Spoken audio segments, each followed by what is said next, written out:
सुप्रभात बच्चों, कैसे हो बच्चों। आशा है आप पे अपनी पढ़ाई घर पे रह के बहुत अच्छे से कर रहे होंगे। कोरोना वायरस की वजह से जो हम क्लासेस नहीं ले पा रहे, लेकिन हमारी पढ़ाई में कोई बाधा ना आए, इसलिए हम लगातार अपना वीडियो डालते रहते हैं। और आपसे अनुरोध है कि आप साथ साथ वो काम करते रहें। इससे पहले हमने पढ़ा था रचना के आधार पे वाक्य भेद। आज हम क्षितिज वाहक 2 के काव्य खंड को में से राम लक्ष्मण परशुराम संवाद कविता का पढ़ेंगे। कविता पढ़ने से पहले हम राम लक्ष्मण परशुराम संवाद के कवि के बारे में थोड़ा सा जान लेते हैं।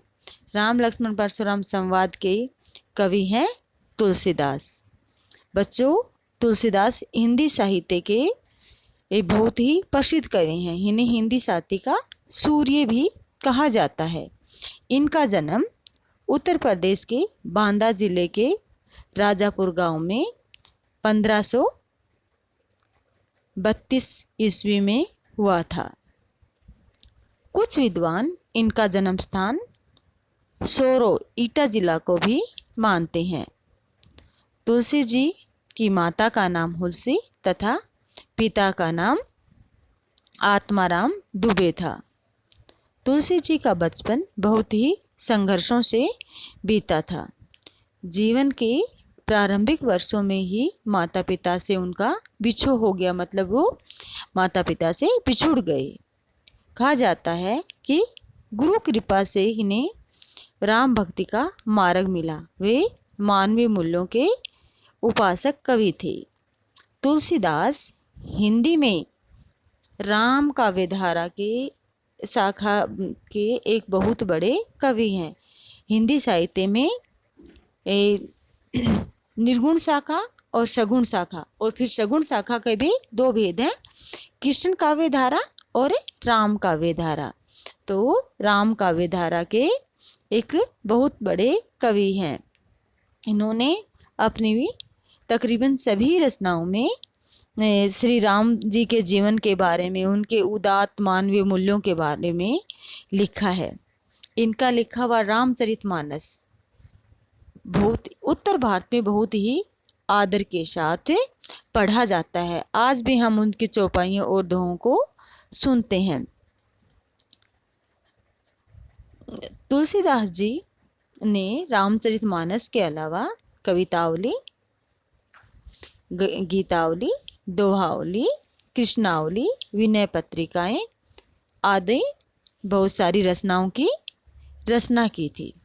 इन्होंने अवधी और ब्रज दोनों भाषाओं में समान रूप से साहित्य की रचना की। तुलसीदास के रामचरितमानस की रचना अवधी में, विनय पत्रिका तथा कवितावली की रचना ब्रज भाषा में की।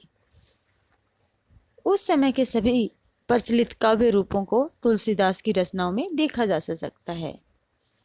तुलसीदास का मुख्य छंद चौपाई तथा बीच बीच में विदोहा और सोठा, हरिगीतिका तथा अन्य छंद भी प्रयोगे गए हैं। तुलसीदास के प्रिय छंदों में, प्रिय अलंकारों में उपमा, रूपक, उत्प्रेक्षा और अनुप्रास हैं। अनुप्रास तो उनके काव्य की प्रत्येक पंक्ति में कहीं न कहीं आपको बिखरा पड़ा दिखाई देगा। आज हम उनकी कविता राम लक्ष्मण परशुराम संवाद, जो रामचरितमानस के 7 कांडों में से बाल कांड में से लिया गया है। सीता स्वयंवर में राम द्वारा शिव धनुष भंग के बाद मुनि परशुराम को जब यह समाचार मिला तो वे क्रोधित होकर वहां आते हैं। शिव धनुष को खंडित या टूटा हुआ देखकर वे अपने आपे से बाहर एकदम गुस्से में भर जाते हैं। राम विनय और विश्वामित्र के समझाने पर तथा राम की शक्ति की परीक्षा लेकर अनंततः उनका गुस्सा शांत हो जाता है। इस बीच राम लक्ष्मण परशुराम के बीच जो संवाद हुआ उस प्रसंग को यहाँ प्रस्तुत किया गया है। परशुराम के क्रोध भरे वाक्यों का उत्तर लक्ष्मण व्यंग्य वचनों से देते हैं। तो आइए हम कविता देखते हैं। राम लक्ष्मण परशुराम संवाद का पहला पद्यांश। पहला पद्यांश उस समय जब शिव धनुष टूट जाता है और परशुराम गुस्से में आते हैं सभा में, और तब राम उन्हें क्या कहते हैं, नाथ शंभुधने भंजनहारा होय कोई एक दास तुम्हारा। शंभु धनु शिव धनुष, शिव धनुष, भंजनहारा तोड़ने वाला, होई होगा, के कोई एक दास सेवक तुम्हारा। राम कहते हैं कि हे स्वामी, शिव धनुष को तोड़ने वाला कोई तुम्हारा ही एक दास होगा। आयसु कहा कही किन मोही, कि आयशु आज्ञा दीजिए, कही किन मोही कि मुझे क्या करना है। सुनी रिसाई बोले मुनि कोई, रिसाई मतलब गुस्से में। जब राम ने कहा कि हे परशुराम, हे स्वामी, शिव धनुष को तोड़ने वाला आपका ही कोई दास होगा, आप मुझे आज्ञा दीजिए कि मुझे क्या करना है। तब परशुराम जी क्रोध में भरकर, रिसाए मतलब गुस्से में भरकर बोले, क्या बोले, सेवकू जो करे सेवकाई, सेवक वो होता है जो सेवा करता है। अरि करनी करी करई लड़ाई, लेकिन अरि करनी, लेकिन जो शत्रुता, अरि मतलब शत्रुता, लेकिन जो शत्रुता करता है उसके साथ झगड़ा ही करना चाहिए, लड़ाई ही करनी चाहिए। सुनो राम जेहि शिव धनु तोरा। फिर परशुराम राम से कहते हैं कि हे राम सुनो, जिसने भी इस शिव धनुष को तोड़ा मतलब तोड़ा है, जिसने भी इस शिव धनुष को तोड़ा है, सहस्त्र बाहु सम सो रिपु मेरा, रिपु मतलब शत्रु दुश्मन, मोरा मतलब मेरा, कि वह सहस्त्र बाहु नामक जिस प्रकार सहस्त्र बाहु नामक राजा से मेरी दुश्मनी है, मैं उससे शत्रुता रखता हूँ, उसी प्रकार जिसने भी ये शिव धनुष दौड़ा है वो भी मेरा दुश्मन है। सो बिलगाऊ बिहाई समाजा, बिलगाऊ मतलब अलग हो जाए, वह इस सभा से अलग हो जाए। न तय मारे जाएं सब राजा, नहीं तो इस सभा में जितने भी राजा उपस्थित हैं वो सभी मारे जाएंगे। कौन किससे कह रहा है? ये परशुराम राम से कह रहा है। सुनी मुनि वचन लखन मुस्काने, और जब परशुराम गुस्से में इस तरह बोल रहे थे तो जो लक्ष्मण है, लखन मतलब लक्ष्मण, मुस्काने मतलब मुस्कुराकर, कि मुनि के वचनों को सुनकर लक्ष्मण मुस्कुराने लगे, बोले परशुधरे अवमानी, और वो परशुराम को अवमानना मतलब अपमानित करने वाले शब्द बोलने लगे। जब परशुराम गुस्से में थे तो लक्ष्मण भी व्यंग्य में गुस्से में आके परशुराम से बोलने लगे, क्या, बहुधनी तोरी लरिकाई, लरिकाई मतलब बचपन में, तोरी मतलब तोड़े, हमने बचपन में बहुत सारे धनुष तोड़े हैं। कभू न इसी ऋषि इन्हीं गोसाई, उस समय तो कभू न ऐसी इस प्रकार, ऋष मतलब गुस्सा, किन्हीं किया, गोसाई मतलब स्वामी, ये स्वामी उस समय तो किसी ने इस प्रकार का गुस्सा नहीं किया। ए धनु ममता के हेतु, इसी धनुष पर, यही मतलब इसी, धनु मतलब धनुष, ममता मतलब प्यार, हेतु मतलब कारण, कि इस धनुष पे ऐसा क्या है जो तुम्हारी इतनी अधिक ममता है। और जब लक्ष्मण इस तरह से बोले तो सुने रिसाई कह भृंग कुल केतु, भृंग कुल केतु का मतलब यहाँ परशुराम है, भृंग कुल केतु मतलब परशुराम। तो लक्ष्मण के वचनों को सुनकर परशुराम गुस्से में बोले, क्या बोले, रे निरप बालक काल बस बोलत तो ही न संभार, ये राजा के लड़के तुम काल बस मृत्यु के बस हो, मरने वाले हो, इसीलिए अपने आप को संभाल नहीं रही हो, तुम मृत्यु के बस होके बोल रहे हो, अपने आप को संभाल नहीं रहे हो। दोनों ही सम त्रिपुरारी धनु, क्यों कह रहा है कि तुम छोटी सी धनु ही, छोटी सी धनुष के बराबर शिव जी के धनुष को छोटी सी धनुष बता रहे हो। विदित सकल संस्कार, विदित मतलब जानना, सकल मतलब सारा, संसार मतलब दुनिया। जबकि शिव जी के धनुष के बारे में तो सारी दुनिया जानती है कि वो कितना बड़ा धनुष है, कितना महान धनुष है। यहाँ पे लक्ष्मण और परशुराम आपस में संवाद कर रही हैं। परशुराम जब गुस्से में बोल रहा है तो लक्ष्मण भी गुस्से में बोलता है। हम एक बार फिर से इसकी व्याख्या देख लेते हैं। आप इनके शब्दार्थों को लिख लेना और याद कर लेना। नाथ शंभु धनु भंजन हारा, हे स्वामी शिव धनुष तोड़ने वाला, होई कोई एक दास तुम्हारा, तुम्हारा ही कोई एक दास होगा।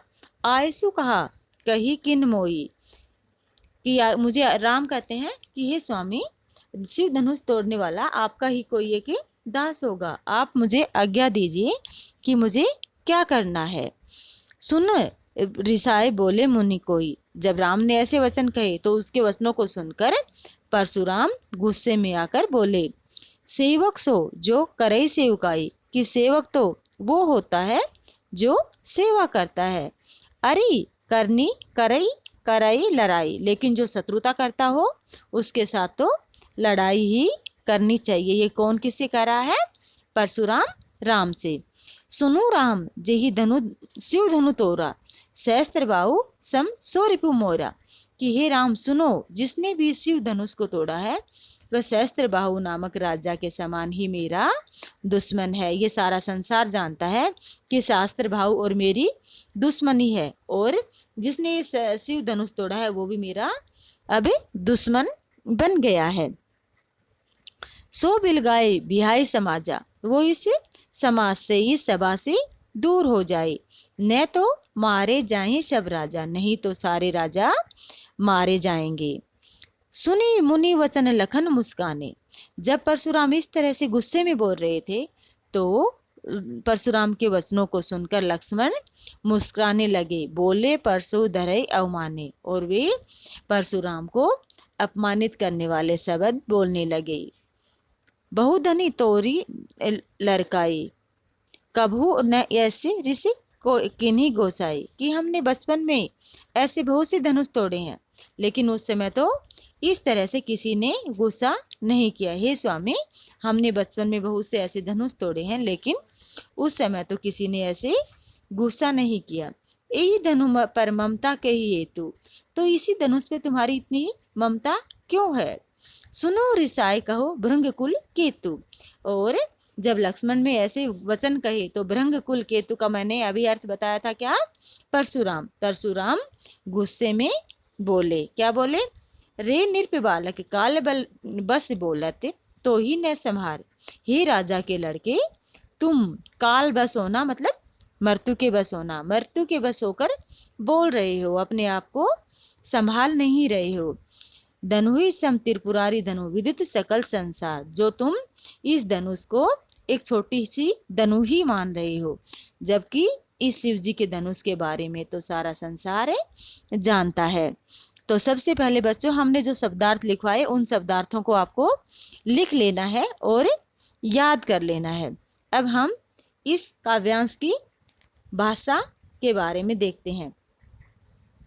इस काव्यांश की भाषा है अवधी।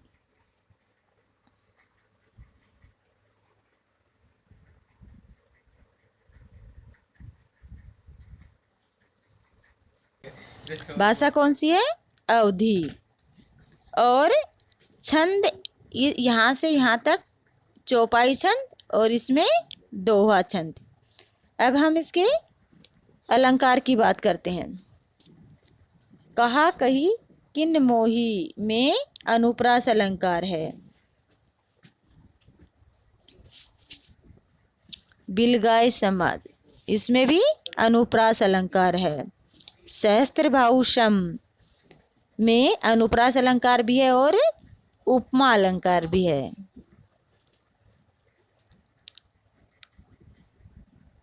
धनुहि सम, इसमें भी उपमा अलंकार है। इस तरह से हमें इसकी व्याख्या को और इसके शब्दार्थों को अच्छे से समझ लेना है। कविता का अगला पद्यांश हम कल पढ़ेंगे। बच्चों, आपको इसके कवि परिचय और व्याख्या को अच्छे से समझ लेना है, साथ ही साथ भाषा शैली और उसमें प्रयुक्त अलंकारों, छंद आदि को भी समझ लेना है। धन्यवाद बच्चों, अच्छे से समझना और जहाँ समझ नहीं आए वो पूछ लेना।